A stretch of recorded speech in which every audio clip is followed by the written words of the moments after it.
it's a balanced league. It seems like maybe this year more than ever, although Washington, maybe is the lone team at the top that's maybe the team that is the dominant team. But yeah, it's every week is you got to bring your A game and you got to be ready to play.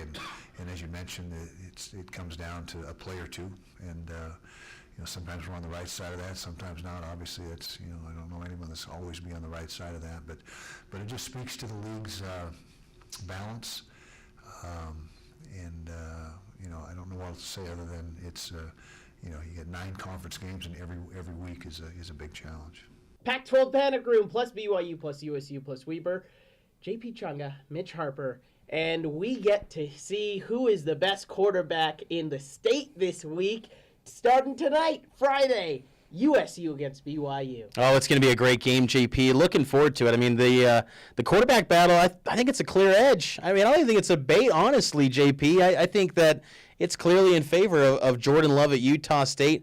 51 points a game they're averaging. He's been great. I don't even know if it's a contest or a debate, to be quite honest with you. It's been a tremendous year for that team. Dave Yost leading the squad as the offensive coordinator, former Oregon assistant over there. I just want to see them do it against a team that can really play defense. No offense to Air Force, Tennessee Tech, and whoever the hell they played the other game. Mexico State. New Mexico State. Yep. They're all bad teams. Right. They aren't great defenses. I want to see them play against a team that can actually play on that side of the ball.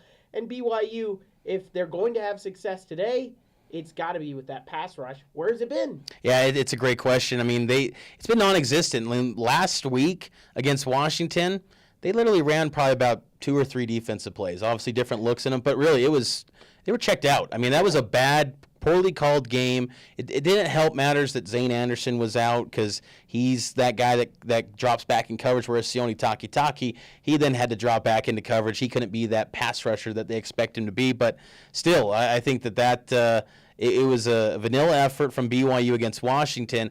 They got to bring more exotic, blitzes and packages against Utah State, because if Utah State gets up like 10, 14-0 in the first quarter, first half, that might be it. I don't think BYU, unlike Utah State, I don't think they can score many points. So it's going to be, they got to get out to a good start for BYU. I'm going to be looking at that game live from LaVell Edwards Stadium tonight. Let's get a final just wrap up on this. It's a big game for both, and I think it's a nice illustration of what college football rivalries can be, because you've got the private school against those hicks from up north who are just utter tuggers. Utter tuggers. That's the way that Ben Criddle phrased it on ESPN 960. Utter tuggers from USU.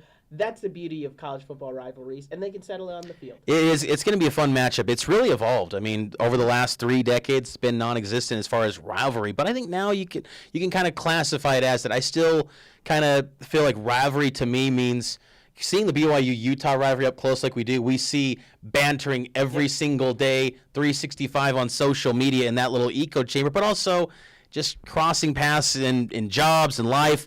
Utah and BYU fans, there's not much love lost for them, whereas you don't see that much with Utah State, because I could see BYU fans, if they were to lose, just say, good luck to Utah State, hope they have a good season. That doesn't happen when they play Utah, but nonetheless, it is a good matchup. I think more fans are getting a little bit more feisty, if you will, on the BYU side about USU, because they've done a really nice job with their program. So, yeah, I think this is going to be a really fun ball game tonight. Could be one of the best USU teams since 2012, as you phrased it in your Athlon preview piece. Looking at the Utah game, they're taking on Stanford. This is clearly a big game for Utah because they need to not start 0-3 in the Pac-12. That would set them back tremendously.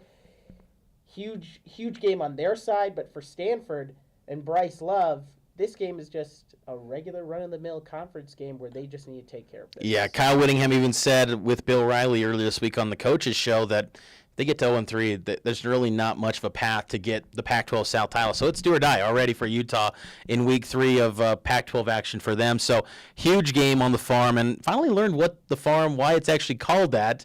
The farm was a family, the Stanford family, had a huge farm. I never knew that, because I always thought to myself, why is this called the farm in California? It just doesn't make any sense, but on the farm. Utah, I think, has got a huge opportunity. Stanford's defense, although talented, the secondary especially, like 91st in total pass defense. There might be an opportunity for Utah's wide receivers who have dropped balls this year, maybe to, if they piece it together, have an opportunity to really break out and potentially get a huge win here, which the line is very close. Only a 5-point favorite for Stanford, which a little bit surprising if you look at ranking and where these teams are trending. And what's surprising about the Cardinals is that their offensive line has struggled in the early parts of the year. Of course, they've had injuries all along it. 3 guys are rotating in the right and left tackle positions.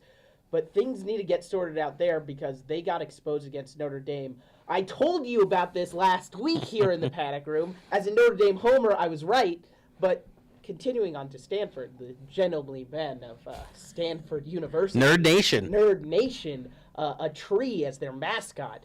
Looking at that team, I need to see if they are closer to the team that hung with Notre Dame for 3 quarters, or are they that squad that needed all of the mistakes and errors from Oregon to get back and win that game up in Autzen? Are they closer to the team that was dominating on the line of scrimmage, or are they the squad that can really hang with a top-tier program in Notre Dame? Yeah, I think that, it's interesting with Stanford because that I thought maybe with them being undefeated going to that Notre Dame game, they might have been the best chance to get to the playoff. Yeah. After that Notre Dame loss, now only 3% chance to go into the playoff according to ESPN's playoff predictor. So there's a great question as to what team really are they. I think against all Pac-12 teams, I think they match up really well. I think Notre Dame is just a very difficult matchup, different stylistically compared to what we see in the Pac-12 conference.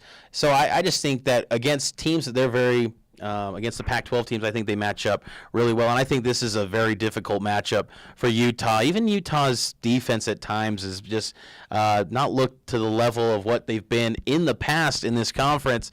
But I think we kind of talked about that in the preseason. Their defensive line, not as deep as it once was, but I think this will be a low-scoring ball game. Whoever gets to maybe 24 points, I think is going to win this football game. ASU against Colorado, clearly a big game in the Pac-12 South, determining who's going to be a player when it comes to season end. And there's a big tiebreaker game, but we've got 2 phenomenal wide receivers in N'Keal Harry and Laviska Shenault. Yeah, I'm very excited for this one. Colorado now ranked, checking in on the AP Top 25, and I think well-deserved. They're the teams they've played, they got 2 winless teams, both Power 5 teams, Nebraska and UCLA, but still, I think Colorado is very explosive offensively with Montez. So I'm expecting this to be a really good football game. I'm thinking the Buffs in this one, JP. I really trust Colorado after what I saw against UCLA because they didn't win that game just puttering around. They won it going away. UCLA really looks like the winless team that they might be going forward in the Pac-12. I expect the Buffs to take that one as well. Looking at another game concerning Utah because they're playing Arizona next week. Cal Arizona over there. Want to see if Khalil Tate can still be effective despite his ankle injury. I thought we learned a lot about these teams last week. Arizona down big, but they fought back, and I thought that was notable that they're still playing hard for Kevin Sumlin. Cal, they thought they got a little bit exposed at home. Big opportunity against a ranked Oregon team, and their defense, which we expected to be a lot of talk at least about being a changed culture, new physicality with Justin Wilcox in second year. But they gave up 42 points, and they got closed out with a pick 6. So I think Cal got a little bit exposed, and I think Arizona here is trending up a little bit. I think that they're not necessarily the level to which we thought in the preseason, all the forecasters out there, but I think that Arizona is trending well right now and playing competitive still despite their terrible start with losses to BYU and Houston. The Wildcats haven't developed turnovers. 5 turnovers for Cal last week against Oregon. Maybe something's going to help them there. Looking at Washington State against Oregon State, there's a battle in the North, which frankly shouldn't be a big game for Washington State because you got to just roll over this team. Yeah, Washington State's going to roll, I would imagine, with Gardner Minshew. But, Oregon State last week, they gave up a career day on the ground to Eno Benjamin at Arizona State. So things aren't looking too great for Oregon State. The teams that they've lost to were teams maybe in the preseason that you thought, at least Arizona State, that they could have got a win. They're already 0-2, and I think Washington State rolls in this one. Another team not looking great, UCLA taking on Washington. If Washington was a tough watch for BYU fans, I don't want to be a UCLA guy watching this in the Rose Bowl. Yeah, this is going to be ugly. And then add matters, another guy leaving the UCLA program, Mike Juarez, medical retirement for Mike Juarez. So a fan favorite here at ESPN 700. So it's just another mass exodus taking place, maybe with Chip Kelly. He got left. A program that was interesting. 24/7 Sports released their most talented team composite rankings yesterday, and number 7, based on the star rankings on a roster, UCLA, and they're 0-4, and they're higher rated than Washington, who's number 20, but they'll get completely blown out in this game. It's going to be interesting to see how Chip Kelly goes forward with an ensuing recruiting classes, because that's the thing about Chip Kelly at Oregon. He wasn't bringing in the 4 and 5 stars. Off of that team that went to the title, nobody was drafted in the first round the next year. So Chip Kelly, want to see when he gets his players into this system. Clearly, DTR is not the answer, and tweets from his dad aren't going to be helping out. Mike Juarez leaving, a guy who looked like Tarzan, played like Jane, as Kyle Gunther would say. Things are a little iffy in that UCLA program. I want to see when Chip Kelly gets more comfortable in the ensuing years, how he will shake up this Pac-12. I think this would have happened even with Jim Mora. I just think that this UCLA program was trending in this direction. So it's not an indictment on Chip Kelly who suddenly doesn't know how to coach football. I just think UCLA was trending this way. They were teetering so long on these 6-6, 4-8. They were going to bottom out eventually, and they might be looking at a winless season this year. Bottom out they did, but not the Pac-12 Panic Room plus BYU plus USU plus Weber. We'll be hitting you with content next week as we get closer and closer to college basketball. Those previews will be getting up as well here in the Panic Room. For Mitch Harper, I'm JP Chunga. Until next time, bye for now. I know, the Stairmaster is waiting. Come on. What's a Stairmaster? Okay. Oh. Sorry.